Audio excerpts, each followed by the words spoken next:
Hello and welcome to this slightly unique episode of Watch This Space.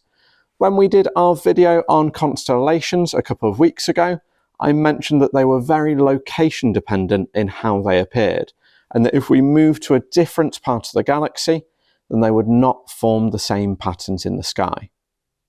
To test that theory, I'm going to try and make the constellation Orion using LEDs in the lab, to try and get the right relative positions to understand the distance to each star and why, despite them lining up from Earth, they would appear completely different from other locations in the galaxy. 3, 2, 1. Stars. To start off with, I took an image from Stellarium, positioning Orion at a time of night when it would be nice and upright in the sky, so it'd be nice and recognisable. From there, I worked out the relative angles for each star compared to Saiph, then factored in the distance to each star to work out how far away they actually should be from one another in the lab. Come on. I chose Saiph as a reference point for the other stars because as the bottom left of Orion, as we look at it, it made more sense to make that one nearest to desk height compared to the others. On the scale I was working on, it was 3 meters away, which meant that when I started working on the next 3 stars, the stars of Orion's belt, I then could work out their relative distances compared to Saiph and work from there.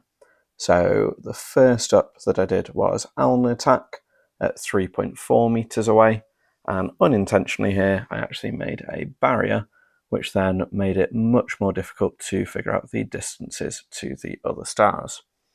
At this stage I also needed to bring in a trolley, because when I got to Mintaka and Alnilam, they needed to be 5.5 and 6 meters away.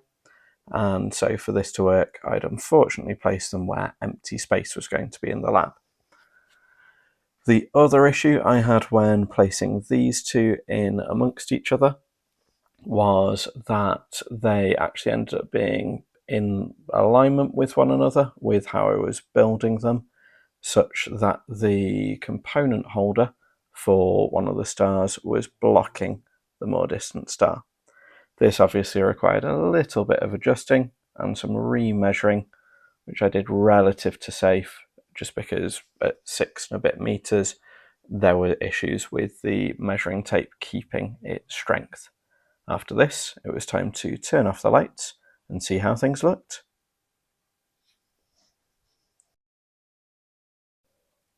Now, as we can see from my first attempt at an image, we did indeed have problems with Alnilam and Mintaka, in that the component holder for the nearer one was covering the second. So I gave it a little adjustment, and at that point managed to get them to stop obscuring each other, but as we can see from this image, there's far too much background light coming in, so I needed to block out the light from the corridor, and with a bit of further adjustment, managed to get it to this stage. Now I should have realised at this point that Alnilam still wasn't far enough over. I was happy enough that we got the 3 stars in alignment for Orion's belt, but if I'd had more time, I definitely would have tweaked this a little bit more. Now that I was happy with the first 4 stars, it was time to add in Rigel, the foot of the giant. And this posed an additional problem, because I hadn't really spaced things out properly. I'd already used the trolley, and I needed to figure out a way to mount it.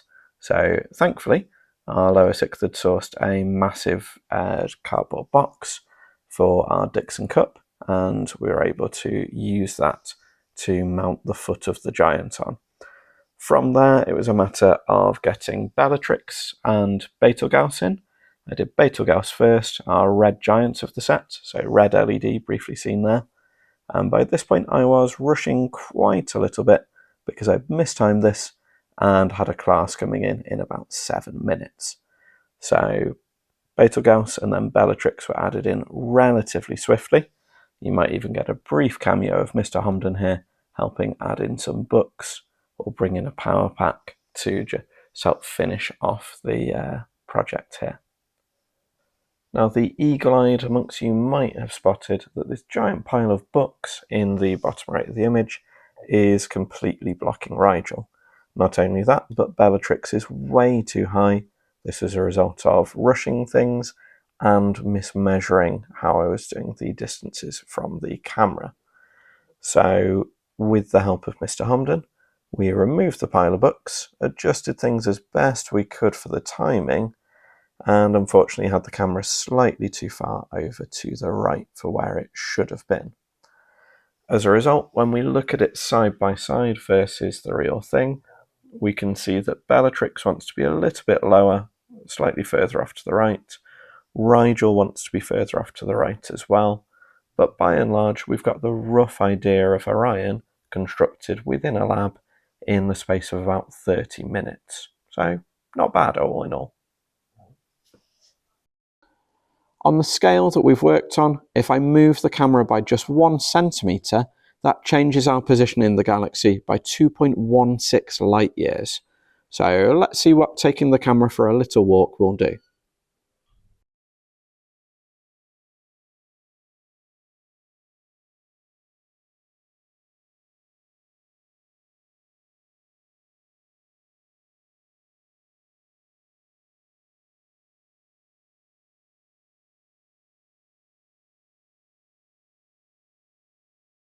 And there we have it. Hopefully a good representation of just how position dependent our view of the sky is, and how little you would need to move away from Earth for one of the most recognisable constellations to become completely unrecognisable.